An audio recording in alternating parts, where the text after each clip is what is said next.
In the words of Fabrizio Romano, here we go. The last rodeo, the last road trip, the last preview of the season. It's a big one. The FA Cup final this weekend at Wembley and Manchester derby. I'm calling all United fans, no matter what happens this weekend, I know the banter either way is going to be big before and after the game, especially after, depending on the result. But stay red, stay true to your team, hold your corner, and always remember, we did this and got here without cheating.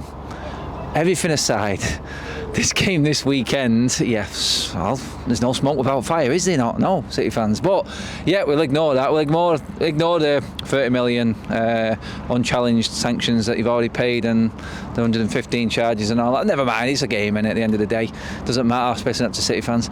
But yeah, moving on. The actual final itself, what a game. What a way to finish the season. Blistering hot heat, like it is here where it all started at Old Trafford. Wembley is the venue, obviously, and we are going to be in for one hot cooker of a game. The mind games have already started. Pep Guardiola bigging up Ten Hag in his press conference. A Manchester United manager for years to come. Ortega is starting. Everyone thinking that's an understrength team straight away for Manchester City. Well, if you remember back to early in the season when we actually played City for the first time, he played Akanji and he played Ake at centre back. He dropped his big guns. He's done this before, Pep Guardiola, and Ten Hag will be savvy to this now.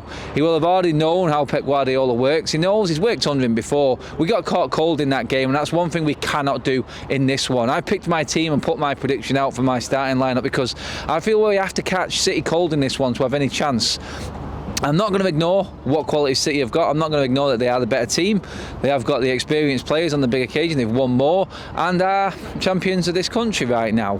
They're going into this game as champions and full of confidence. Manchester United have to play their game and they have to be savvy with how they approach it. Ten Hag will have got this game plan down to a T. He'll know what this team needs to do, but what he cannot afford to do is, like I just said, he cannot afford to get blown away in the first 20 minutes of the game, because that's where United have always struggled in these big games.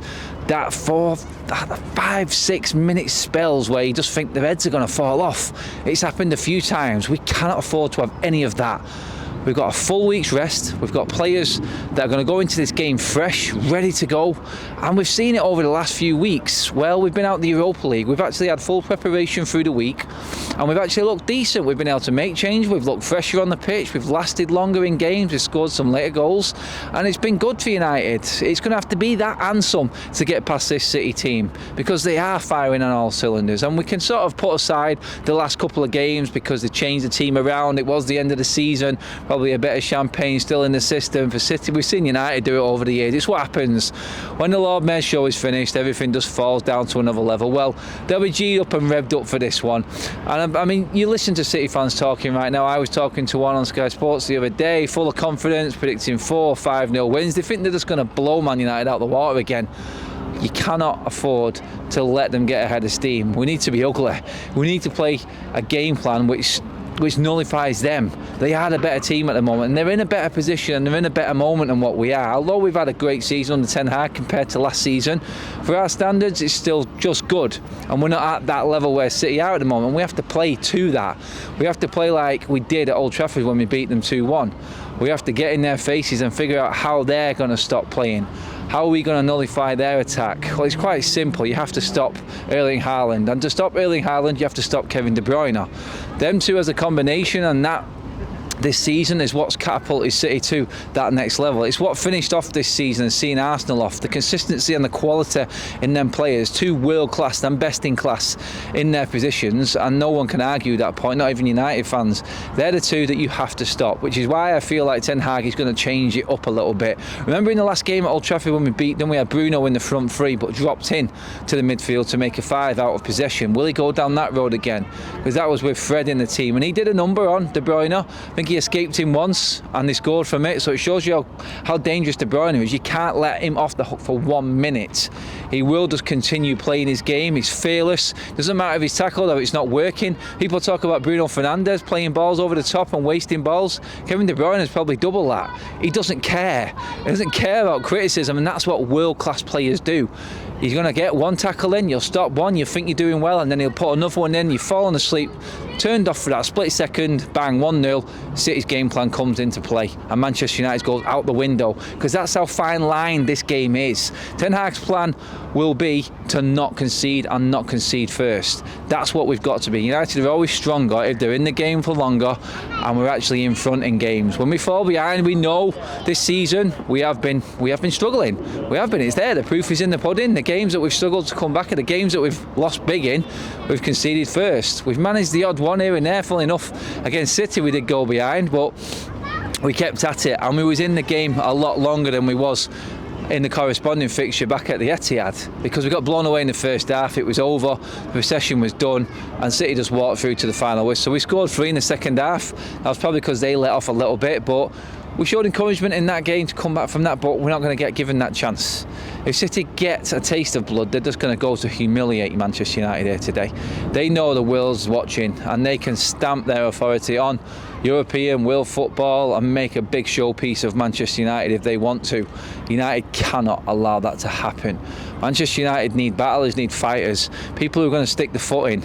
We are very, very short on that type of player, especially in our forward line, and that's where I worry, and that's where I think City might have the edge on us in that department, because they will bite and snap into everything. I don't see Rashford, I don't see Sancho, I don't see these players doing that for us, and I feel like that is where we are going to struggle in this game. Kyle Walker will relish the opportunity to go up against anyone, just to prove that he has and is one of the quickest players in world football. He loves it when the big players come around. We've seen what he does when it comes to the likes of Mbappe. We've seen what he does when it comes to the big names. The World Cup, the Champions League this season, he's proved it, and he is a big stage player. You put that challenge in front of him and he will come out on top usually. Well, Manchester United have to be a bit different. They have to mix it up, and that's why I think Ten Hag will change up in terms of personnel and in the way he sets this team up. I don't see it being the conventional front four with the two holding. I think he will play a midfield which is more packed. I think he's going to play legs. Christian Eriksen might not start this game. It's crazy to think, but the way that Fred performed in that game against Fulham here at Old Trafford last weekend, I think he's got every single chance of being in that starting lineup. Whether that is with just Bruno being pushed into the front three and Fred coming in with Casemiro and Eriksen, or whether it's Bruno in there with Fred and Casemiro, I do believe that Fred will play in this game. Off the bench, there isn't much options. Now, I would love Anthony to be in this team for reasons that I just described. Someone who's going to put up a fight, snap, and not be pushed off the ball like the rest of our forwards will be. We know they will be. There isn't any strength in there. It's not their game. It's pace and over-the-top football. And if that opportunity comes, then I'm sure and I'm confident in our forwards like Rashford, for instance, going over the top, will have the legs on any of them City defenders, especially at centre-back, if Rashford is playing in that central role, and we'll take advantage of that fully. But we're going to need players that aren't going to be pushed off the ball, like I said, like Anthony. He's going to snap, he's going to fight, he's going to battle. We do not have that type of player if Anthony isn't playing. Now, Ten Hag has been talking in his press conference and talking about Anthony and his chances of starting this game. Very slim, he still says, very slim. But that to me is another mind game. I can see Anthony starting. Ten Hag, I know, wants Anthony in this team. The fact that the players rolled into the airport today in blacked out people carriers, no one knowing exactly who's gone, who's travelling, it's very hush-hush the way it should be for a game like this. We don't want any leaked team news out already. Like I said, Pep Guardiola has just played mind games with putting Ortega in. He's done it before and he'll keep doing it. Big games like this, he doesn't care. He's very confident in his team. He should be very confident in his team and the amount that he's won. And he's going to go with Ortega thinking that he is more than capable. Manchester United have to be able to get to Ortega, and that's where our problem is, and why Anthony is key. And if Anthony has got any chance of playing, Ten Hag will play him. He will definitely play him for that creative and for that battle-hardened aspect of his game that he has got that no one else in our front line has. Weghorst, does he come into the equation? Not really. He just hasn't done enough. You'd have thought maybe we had an option with a long ball, but he doesn't win many headers. Therefore, Weghorst, I think he's going to be last chance saloon. Is he going to have his swan song by coming on off the bench and scoring a winner at Wembley? How fitting would that be? That would be lovely. But odds are it's not going to happen. It isn't, because honestly I think there's other options that Ten Hag will use beforehand. Garnacho being fit is a big plus point for us, but is Ten Hag going to be brave enough to start him in such a big game? it's a big shout. We're running out of numbers. If Anthony isn't fit, what is that front line going to be? If Anthony isn't fit and we lose Anthony Martial, which it does look like now with the hamstring injury that he pulled celebrating the end of the season walk around, then we're looking at what? Rashford, Sancho, Garnacho. Does Weghorst come in and do we save Garnacho for later on in the game? This is where everything is, it's hard to decide what to do. Personally, I'd go Garnacho start. I'd go Rashford in the middle and Anthony on the right if fit. I wouldn't start Sancho. Sancho for me, I feel I think he will be eaten alive by the likes of City's full-backs, centre-backs, whoever's playing, because like I said, we don't know what Pep's going to do. He may completely brainwash everyone and just put a team out that no one thought. I mean, we spoke on United Stand to City fans this week and they said that Pep got that team wrong when he played against Old Trafford. Some of them actually blaming Pep for getting it wrong and overcooking it, basically. He's overthought what's happening. He's done this in finals and big games before. We're actually hoping that this is going to be the case again if you're a United fan. But yeah, that's where I would go in the front line. If everyone is fit, obviously barring Martial, I'll go Rashford in the middle, Anthony on the right and Garnacho on the left. Weghorst and Sancho to come off the bench. And I would play Bruno, Fred and Casemiro in the middle. You know what my back four is going to be? It's as it was. Wan-Bissaka, we spoke to this week, is chomping at the bit. I think he will nullify Grealish no problem and talk that out. It's whether or not Varane can handle Haaland. He's been talking it up this week himself as well. There's battles all over this pitch. If we win our individual battles, we've got a chance. And then we have to go some past that. That's how good City are and how well they're playing. So Manchester United have to have 100%, a 9 out of 10 minimum game to actually win this and get this trophy and stop this treble happening. If there was one team in the moment I would say is going to stop City in this big occasion, it would be United, for the fact that we are local rivals. We have beaten them already this season and we've got a manager now that learns from mistakes from before. So he will know exactly what he is needing to do and what his mind is set on doing and how he's going to implement his own plan in this game. It's just that them players cannot capitulate like they have done in big games before. They have to be on it even if they go a goal behind and stick to that plan. Stay in the game as long as possible. You've always got a chance. Guys, let me know, what's your score predictions? The last road trip of the season, it has been a ball.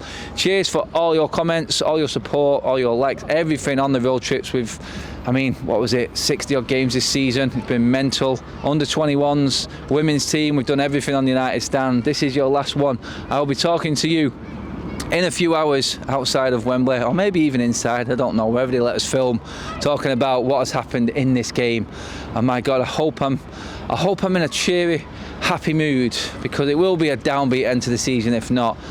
But what a finish it would be if we got this double and stopped them getting the treble and claiming that domestic double for ourselves. What a finish to Ten Hag's first season at United. We go into that summer then absolutely banging, ready to rock. Cheers for watching, everyone. Let me know what you think. Drop your score predictions, your team lineups, everything in below. Love you all, and I'll see you all at the end of the game.